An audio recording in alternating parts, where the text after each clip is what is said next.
हाँ, हेलो दोस्तों, कैसे हैं आप लोग? हम आशा करते हैं कि आप लोग भी सही ही होंगे। आज का टॉपिक है निर्वाचन आयोग, जो कि हर एग्ज़ाम का एक महत्वपूर्ण टॉपिक है। और इस टॉपिक से हर एग्ज़ाम में क्वेश्चन आते रहते हैं, चाहे रेलवे हो, चाहे एसएससी हो, चाहे बैंक हो। ये हर एग्ज़ाम के लिए जो है ये बहुत ही इम्पोर्टेंट है। इससे जो है क्वेश्चन बार बार आते हैं, इसलिए मैं आज इस टॉपिक को लेकर आया हूँ। मैं सबसे पहले आपको ये बताना चाहता हूँ, आप जो है मेरे चैनल पे नए हैं तो आप इसको जो है सब्सक्राइब करें और शेयर करें। इससे आपका जो है बहुत ही मतलब एक आपका एक नेक भावना के बारे में हमें पता होगा। और दोस्तों, मैं आज ये बताना चाहता हूँ कि ये जो टॉपिक है ना, निर्वाचन आयोग, ये आर्मी एग्ज़ाम जैसे कि रेलवे का एनटीपीसी एनटीपीसी जिसको कि 28 दिसंबर 28 दिसंबर 28 दिसंबर 2020 से 2020 से होना तय हुआ है, उसके लिए बहुत ही इम्पोर्टेंट क्वेश्चन है। तथा बीएसएससी बीएसएससी के लिए भी बहुत ही इम्पोर्टेंट है, ठीक है ना। इसलिए मैं इसे बताना चाहता हूँ क्वेश्चन। तो चलिए समय को बिना गवाए हुए हम शुरू करते हैं। सबसे पहले मैं ये बताना चाहूँगा कि निर्वाचन आयोग, तो सबसे पहले ये बताना चाहूँगी भाग कितने में निर्वाचन आयोग। तो ये आपको देखना है संविधान के भाग 15 में आर्टिकल कितना से कितना के बीच है, तो आर्टिकल 324 से 329 के बीच है, ठीक है ना। तो इसकी इसकी स्थापना कब हुई? 25 जनवरी 1950 ईस्वी को। अब क्वेश्चन आ सकता है कि इसकी स्थापना कब हुई, तो 25 जनवरी 1950। मतलब आप इसे भी याद रख सकते हैं कि 26 जनवरी 1950 ईस्वी को भारत जो है इन गणतंत्र हुए। क्या हुए? गणतंत्र हुए, मतलब रिपब्लिक हुए, ठीक है ना। तो उससे एक दिन पहले उसके बाद ये आ जाएगा कि किस संविधान में इसका उल्लेख है। क्या उल्लेख नहीं है तो तुमको पता कैसे लगेगा कि भाग 15 में है? और ये तो इसका मतलब कह सकते हैं कि संवैधानिक उल्लेख है। इससे पता लगता है कि ये जो है संविधान में इसका उल्लेख है, ठीक है ना। उसके बाद निर्वाचन आयोग का गठन मुख्य निर्वाचन आयुक्त एवं अनिर्वाचन आयुक्त से किया जाता है, जिसकी नियुक्ति राष्ट्रपति, मतलब जो है निर्वाचन आयोग में जो होते हैं अभी 3 सदस्य होते हैं, एक मुख्य निर्वाचन होते हैं और 2 अन्य निर्वाचन आयुक्त होते हैं, ठीक है। और इस सबको जो चुनता है, कौन चुनते हैं? राष्ट्रपति चुनते हैं। उसके बाद मैं आगे बताता हूँ। उसके बाद बताता हूँ कि अब मुख्य चुनाव आयुक्त है। तो मुख्य चुनाव आयुक्त है तो उसका काम कितना वर्ष होगा? तो मुख्य चुनाव आयुक्त का जो मुख्य चुनाव आयुक्त है ये 6 वर्ष तक रहेगा और ये 65 वर्ष तक रहेगा। क्लियर है? अब उसको कहते हैं अन्य चुनाव आयुक्त कितना वर्ष तक रहेगा? तो अन्य चुनाव आयुक्त जो है 6 वर्ष या 62 वर्ष रहेगा। कंपेरिजन मतलब रहेगा 6 वर्ष तो दोनों रहेगा, लेकिन उससे कहते हैं कि मुख्य चुनाव आयुक्त जब रहेगा तो वो 65 वर्ष तक रहेगा, और अन्य चुनाव आयुक्त जो रहेगा पद पर वो सिर्फ 62 वर्ष तक ही रहेगा। ये दोनों जो है कंपैरिजन करके पढ़िएगा तो बहुत ही अच्छे से याद होगा। उसके बाद कहते हैं कि उसको वेतन कितना मिलता है। तो मुख्य चुनाव आयुक्त को वेतन कितना मिलता है? तो सर्वोच्च न्यायालय के न्यायाधीश के वेतन के बराबर। ये जो है यहाँ पे कुछ गलती दिया हुआ है, हम ये बताना चाहूँगा कि ये इसको जो है ना ये गलत है। हम बताना चाहते हैं कि यहाँ पे कितना पैसा मिलता है। यहाँ पे दिया मुख्य चुनाव आयुक्त और अन्य चुनाव आयुक्त को सर्वोच्च न्यायालय के न्यायाधीश के बराबर वेतन मिलता है। लेकिन अभी जो है मुख्य चुनाव आयुक्त को जो वेतन है और सर्वोच्च न्यायालय के मुख्य न्यायाधीश को जो है 2.8 लाख 2.8 लाख वेतन है, ठीक है ना। उसके बाद मैं बताना चाहता हूँ और अन्य न्यायाधीश का जो है 2.5 लाख, मतलब 2.5 लाख इसका है। और 2,80,000 जो है मुख्य निर्वाचन आयुक्त का है, और अन्य निर्वाचन आयुक्त का जो है 2,50,000 है, ठीक है। 1993 से पहले जो है चुनाव आयुक्त एक सदस्य था। कब से पहले? 1993 से पहले चुनाव आयुक्त एक सदस्यता था। उसके अक्टूबर 1993 ईस्वी में जो है इसे 3 सदस्य बनाया गया। तो ये क्वेश्चन आ जाएगा कि कब जो है चुनाव आयुक्त को 3 सदस्यता बनाया गया। तो ये क्वेश्चन हो जाएगा 1913 ईस्वी में चुनाव आयुक्त को 3 सदस्यता बनाया गया, ठीक है। अब इसका कुछ काम है जो इस प्रकार है, इसको देखिए। इसका कुछ काम है, क्या काम है इसका? तो इसका है कि चुनाव क्षेत्र का परिसीमन, मतलब उसका सीमा को निर्धारित करेगा। उसमें मतदाता जो वोट करेगा उसका मतलब तो सूची तैयार करो। उसमें विभिन्न राजनीतिक दलों की मान्यता, मतलब देखिए राजनीतिक दल है और कोई अपना मान्यता लेना चाहता है तो उसको मान्यता कौन देगा? चुनाव आयोग देगा ना, चुनाव जो कराएगा वो देगा। राजनीतिक दलों का मतलब उसका छाप जो है चुनाव चिन्ह वही देगा, उसे चुनाव करवाएगा वही करेगा, उसका आचार संहिता तैयार करेगा यही करेगा, ठीक है ना। उसके बाद निर्वाचन आयोग की स्वतंत्रता के लिए संवैधानिक प्रावधान। तो निर्वाचन आयोग एक संविधान में उल्लेख है भाग 15 और अनुच्छेद 324 से 29 के बीच जानते हैं। इसका निर्माण संवैधानिक संविधान ने किया है। मुख्य चुनाव आयुक्त और अन्य चुनाव आयुक्त का नियुक्ति का मतलब सब राष्ट्रपति के द्वारा किया जाता है।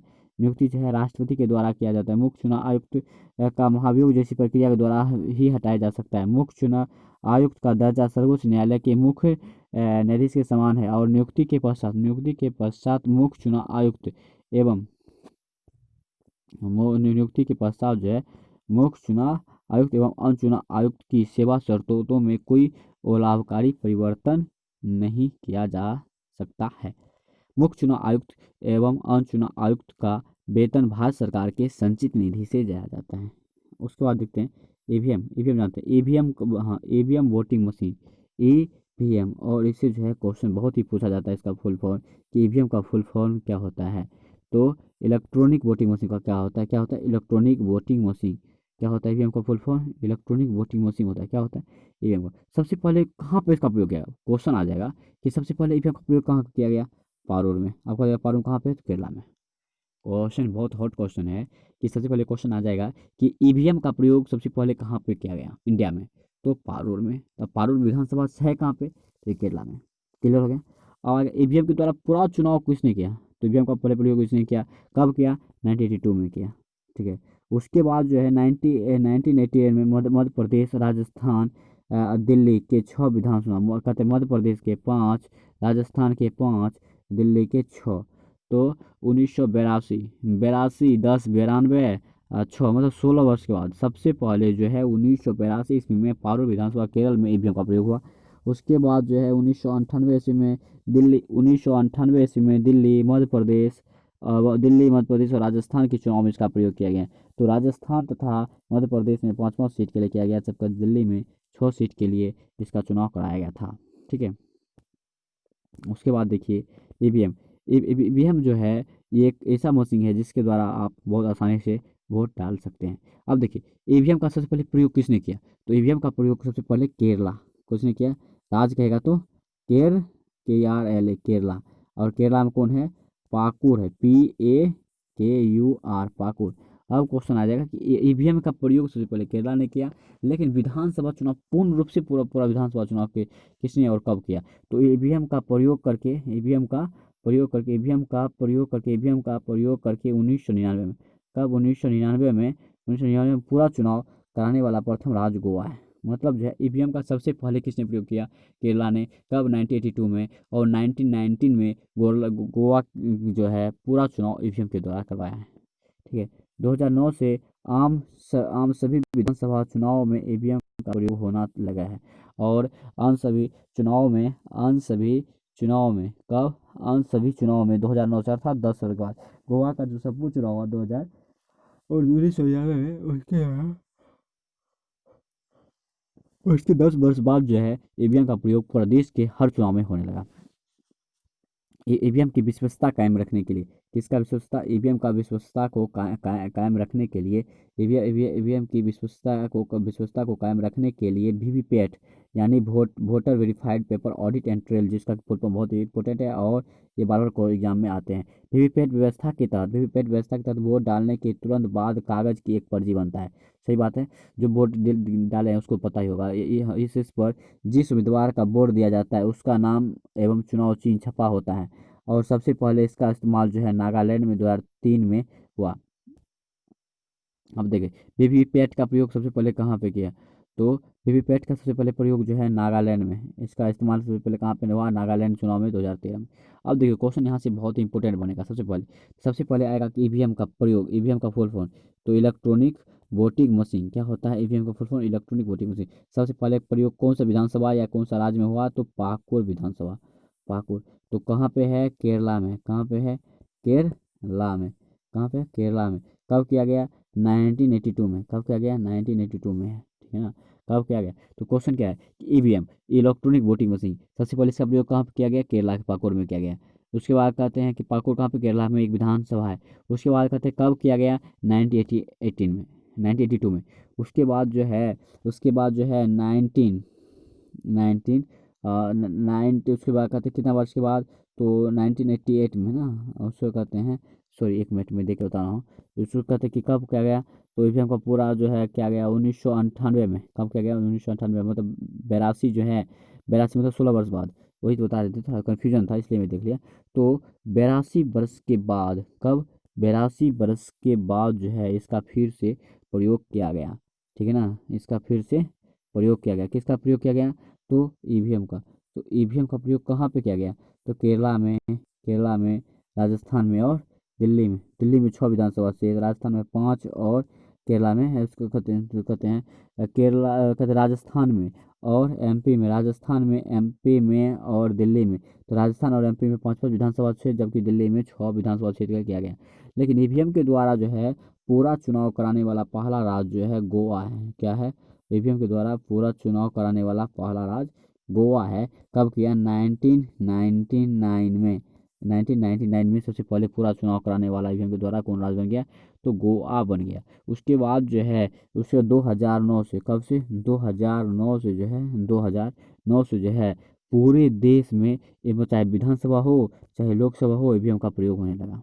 इतना तक क्लियर है। उसके बाद मैं ये बताना चाहता हूँ कि ईवीएम की पर जो है विश्वसनीयता कायम रखने के लिए VVPAT, जिसका नाम होता है voter verified paper audit and trail machine का उपयोग किया जाने लगा। इसका सबसे पहले प्रयोग जो है 2013 में नागालैंड में कब किया गया, 2013 में। 2013 में किया गया। कब किया गया इसका सबसे पहले प्रयोग, 2013 में। कहाँ किया गया, नागालैंड में इसका प्रयोग किया जाता है। उसके बाद क्वेश्चन आएगा वीवीपैट को बनाया किसने। वीवीपैट को आप क्वेश्चन आएगा ना कि वीवीपैट को किसने बनाया। वीवीपैट को जो है, वीवीपैट को ये देख लीजिए, क्वेश्चन जो है बहुत ही इंपॉर्टेंट क्वेश्चन है और किसी भी एग्जाम में पूछा जा सकता है, इसलिए इस क्वेश्चन को इग्नोर ना करें। तो भारत इलेक्ट्रॉनिक्स, शुरू रहेगा भारत इलेक्ट्रॉनिक लिमिटेड और इलेक्ट्रॉनिक कॉरपोरेशन इंडिया लिमिटेड। तो भारत इलेक्ट्रॉनिक्स कॉरपोरेशन, याद रख लो, Bharat Electronics plus Electronics Corporation, Bharat Electronics plus Electronics Corporation, ये दोनों ने मिलकर बनाया है वीवीपैट। ये कब बनाया, 2013 में। उसके बाद बात करते हैं प्रमुख क्षेत्रीय दल और उसके चुनाव चिन्ह। तो उससे कहते हैं प्रमुख क्षेत्रीय दल। अब देखिए तेलुगु देशम पार्टी है, टीडीपी, तेलुगु देशम पार्टी, इसका साइकिल है। समाजवादी का भी साइकिल है। उससे असम गण परिषद का हाथी है। झारखंड मुक्ति मोर्चा का तीर कमान है। लोक जनशक्ति पार्टी का कौन है, तो लोक जनशक्ति पार्टी का आपको बंगला है। लोक जनशक्ति पार्टी का कौन है, बंगला है। लोक जनशक्ति पार्टी का कौन है, लोक जनशक्ति, लोजपा जिसका के अध्यक्ष भी रामविलास पासवान जी के बेटे चिराग जी हैं। तो लोक जनशक्ति पार्टी का कौन है, तो बंगला है। और ये कहाँ पे इसका कार्यक्षेत्र है, बिहार में है। और उसके तेलंगाना राष्ट्र समिति TRS, जो जिसका की कार है, और उसका अध्यक्ष कौन है, तो उसका आंध्र प्रदेश का कौन था, जगन मोहन है। और इसका कौन है, चंद्रशेखर राव। तो किसका चंद्रशेखर राव है, तेलंगाना, किसका तेलंगाना राष्ट्र समिति का है।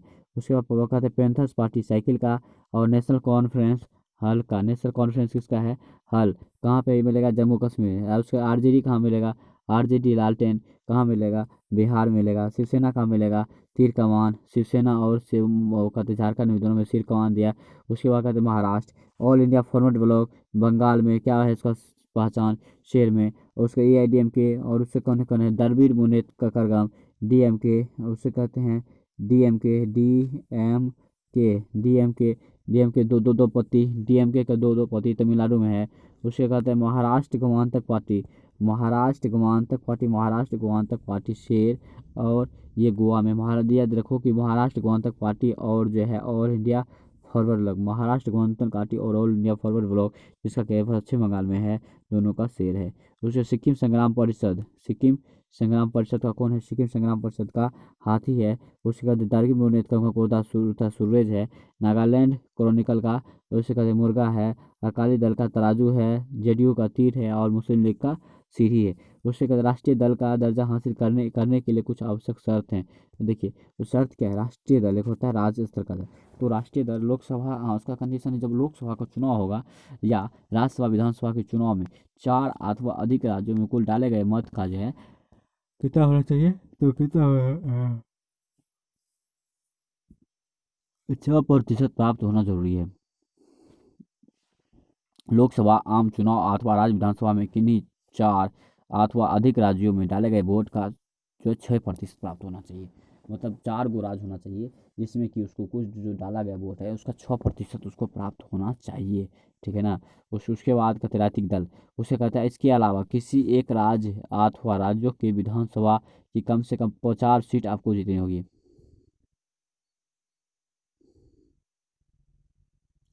कम से कम 4 सीट आपको जीतनी होगी। लोकसभा में 2% सीट हो तो ये कम से कम 3 राज्यों में से हासिल की गई है।